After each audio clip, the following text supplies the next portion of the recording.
Would I recommend this game? No. Hopefully they patch it or something, because if they do, I'll gladly take this video down, but in... cartridges.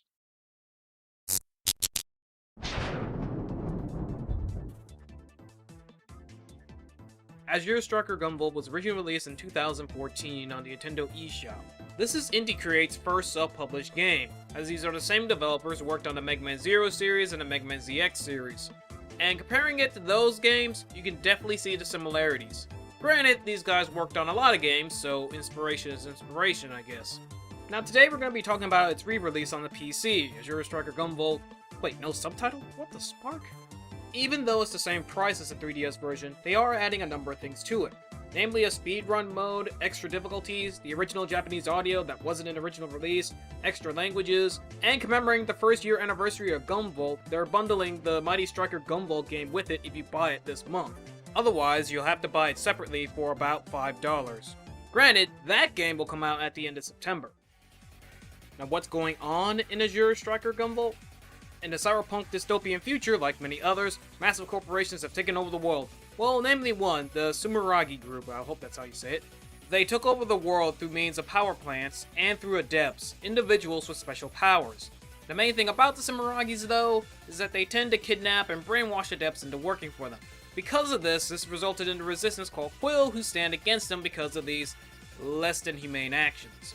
One of their agents is an adept named Gunvolt, who is the main character who was rescued from the Sumeragis in the first place. The game begins in the middle of one of your operations. At the end of it, you find out that the thing you've been looking for that can track, give superpowers, and potentially brainwash other adepts is actually a little girl.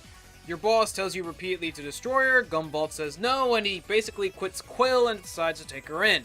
He then goes freelance, though all of his missions are from Quill, so what exactly is the difference in this scenario, I don't quite understand. Now this plot really comes off like an anime plot, and not just because I could see a Gunvolt anime happening. Really, it's because, similar to an anime that starts off very strongly but peters out as the episodes go on, after your first tutorial mission and your big exposition dump, the plot pretty much peters down to a mission of the day scenarios, and then it's just characters' personality holding the plot up in regards of it being interesting. And even that will depend on what version of the game you have, because in the 3DS version, the characters talk significantly less. But if you play the PC version and you set it to English subtitles and Japanese audio, the characters will talk way more, and interactions will also be different. Characters will talk during missions, during fights, and they will talk way more during these activities. So basically, yeah, the characters will come off a bit more fleshed out. They're still one-dimensional, but they're a bit more fleshed out. Now gameplay-wise, if you play the Mega Man Zero games or the Mega Man ZX series, you will adapt to these controls very easily. Gunvolt can jump, shoot, dash, and use electrical powers. Now the main mechanic of the game is that if Gunvolt shoots an enemy, he gets a tag on them, and then if he uses electrical powers, they will focus in on that enemy, attacking them and, well, basically destroying them very shortly after. By shooting an enemy multiple times, you'll increase the focus of the tag and thus increase the power of the electrical attack. Gunvolt's energy is also limited, so he can't use his willy-nilly, though you can double tap down to instantly recharge him, which is something you will want to utilize. Gunvolt's electrical powers also has two other properties.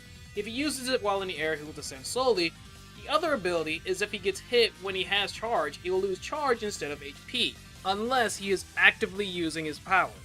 This ability is called Provision, and in the early goings, it will be very useful and can also make levels kind of a joke considering you can just run through enemies as long as you just keep recharging yourself. Then there are the skills that Gunvolt learns. You see, he learns new skills as he gets stronger. These could be attacks, these could be healing, stuff like that. But to actually use the skills, you have to use the F keys. The main reason they're tied to them as opposed to a button on your controller is because they were tied to the bottom screen in the original release. This does not feel like a lot of thought was put into this, as there are ways to make it that I don't have to take my hands off the controller, like having you cycle through the skills with the back triggers and activating them with the Y button. But that's not the case right now, so I hope you have good reflexes. Then there's Gunvolt's actual loadout, which you can change back at Gunvolt's base. There are 5 slots, basically one for Gunvolt's weapon, which basically just changes the shooting style of his weapon, and then there are 4 extra slots basically to change his abilities. These abilities vary from increasing the health he gets from health pickups, double jumps, air dashes, or halving the damage he takes, stuff like that. The main problem I have with this system is that outside of your weapons, which you get from bosses, the other items you have to build with the materials you get at the end of levels. The problem is, the materials you get are randomly generated. So you can find yourself not finding the materials you need to build items. And because items work in a tree that you can only build the first version of this thing before you can build the better version of it, there's a good chance you could find yourself not being able to build anything for a good number of levels.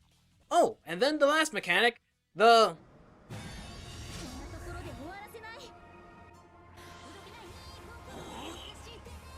Basically, Gunvolt doesn't have conventional lives, but there's a chance that when he dies, Jewel, the girl he saved, will basically use her powers to bring him back to life, supercharged. You'll have infinite electricity, and if you didn't have double jumps and air dashes before, now you have them, and they're infinite, so you can go ham.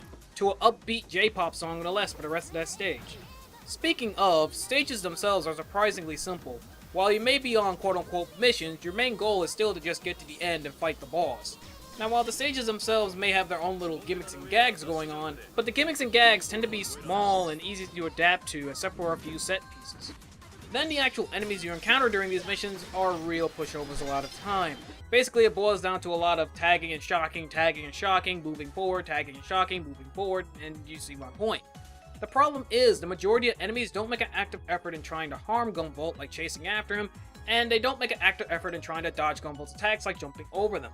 Only a few enemies don't follow this mode, but even then, a lot of time they're easily able to be taken down.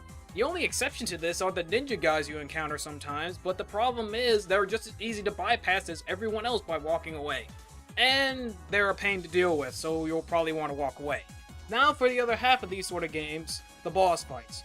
Which frankly, in my opinion, gel way better with Gunvolt's mechanics as opposed to the actual stages. Analyzing the boss and figuring out when to attack, when to be defensive, and when you actually have an opening is really satisfying and way more involved than the actual stages to get to the bosses. Granted, the boss fights do get easier as Gunvolt gets stronger and learns new skills and special attacks, and as you get a handle on the mechanics and controls. There are a few outlier cases, but the bosses will get easier as you get stronger and figure out their patterns. Admittedly, I wasn't too keen on the game, mainly because of the whole disconnect between using electrical powers and conventional jumping and shooting, but after a while I began to appreciate how it was different. That being said, the gameplay for the most part, I think it's okay. Like I said, it's sort of half and half for me as I enjoyed the boss fights more than the actual stages. But frankly, that's my opinion on that. Presentation-wise, it's a sprite-based game, what can I say at this point? That being said, the sprites look nice, and the effect for Gunvolt's electricity also looks cool. But there are three things I have to mention about the presentation. First off, the whole port thing. While it was jacked up at the beginning and it has been fixed for the most part, it's still kinda jacked. You see at the top of the screen, for one reason or another, whenever the screen is supposed to dim, that area will dim instead. So this whole level here where it's supposed to be really pitch black, yeah, only the top half of your screen is pitch black. So that's a thing. The second thing, coincidentally, is the dual screen thing. You see, during this review, I used the full screen mode, but you can change this mode when they're in anytime with the F5 key. Except on the main menu where you can't go to full screen because you need both screens to navigate through the menus. So in the main menu, you have to change to a different mode because the default one they set you to, the text is too small to see very well. My second issue with the dual screen thing is that whenever I go to a different menu, it keeps resetting the screen mode, so I keep having to take my hands off the controller and hitting the F5 key so I can see what I'm doing. And did I mention the default screen mode is too small? I can understand a digital architecture thing, but this is super clunky and it should not be like this regardless. And lastly, but least important, the characters in the Japanese subtitle mode just keep talking, man. They just talk on in stages, and in boss fights, they take up 80% of the boss fight. If you actually know how to beat the boss, then you'll beat them before they even finish the conversation. It can be distracting. It's not the worst thing in the world, it doesn't obscure your view greatly, but still it can be distracting. And that's Azure Striker Gunvolt. Would I recommend this game? If you like side-scrolling platformers, and even then it's only okay in my opinion. If you ask me which one was the definitive version of the game, 3DS version or the PC, I'd be hard-pressed to tell you since the PC version is supposed to have more things in it content-wise, but there's a lot of jank going on with the port. Between the dual screens and having to change the modes, having to hit the F keys to use the skills, whatever the heck you want to call this. But in their defense, they are supporting the game. They did put out their day one patch that fixed a problem that made a lot of people, including me, unable to play it. So they are working on it, and hopefully in the coming days or weeks they'll be able to fix the problems that I mentioned. They did say they're going to support the game in the coming months content-wise, but I wouldn't use that as a factor necessarily, since that honestly could mean anything at this point. In short, it's alright. It has some neat bells and whistles, but for the most part, if you played it before, you're not missing out on a whole lot. At least not until they put in some extra content, whatever that is. Unless you really want to get in on that Japanese audio. If you haven't played it before and you like side-scrolling platformers, you'll probably think it's okay. Other than that, though, it's just okay.